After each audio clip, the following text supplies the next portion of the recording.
Morning বন্ধুরা, তোমরা কেমন আছো? আশা করি ভালো আছো। তোমরা ব্লগটি সবাইকে স্বাগত। এখন সানসান করে চলে এসেছি, এবার চলে যাবো পুজো করতে। পুজো করার পর আমি চলে যাবো রান্নাঘরে, আর আমি ব্লগ ছাড়বো। তোমরা সঙ্গে থাকবে, দেখতে থাকবে। আশা করি তোমাদের ভালো লাগবে। চলো বন্ধুরা, এখন আমি পুজো পাঠ করে তারপরে রান্নাঘরে তো চলে এসেছি পুজো করতে। তো দেখো, ফুল দিয়ে সব ঠাকুরগুলোকে সাজিয়ে দিয়েছি, আর তারপরে আমি পুজো করে নিলাম। তো ধূপ প্রদীপ দিয়ে আরতি করে নিয়ে আমাদেরকে শেষে একবার দেখিয়ে দিচ্ছি পুজো করাটা।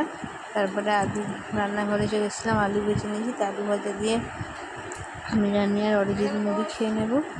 তো তারপরে মুড়ি খেয়ে নেওয়ার পর বসাবো রান্না। আর রানীকে বলছি হাতটা ধুয়ে আসতে, তো রানী হাত ধুয়ে এসে মুড়িটা খেয়ে নেবে।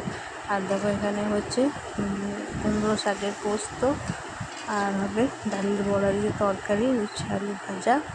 এই আজকের মেনু হবে। তো কুমড়ো আলুর পোস্তটা, ডাঁটার পোস্তটা হয়ে গেল। তারপরে এখানে ছোলার ডাল দিয়ে আর কুমড়োর বীজ দিয়ে বড়া করেছিলাম, এটা দিয়ে তরকারি বানিয়ে নিয়েছি। আর দুপুরবেলা খাওয়া দাওয়া করতে চলে এসেছি। তো সবাই মিলে এখন আমরা খেতে বসে গেছি।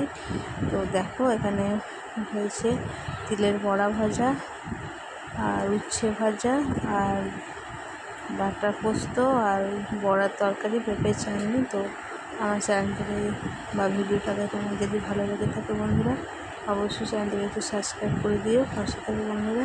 আবার দেখা হবে নেক্সট ব্লগে। আমরা এখন খেতে বসে গেছি, খেয়ে নিই। তো টাটা বন্ধুরা, আবার দেখা হচ্ছে পরে।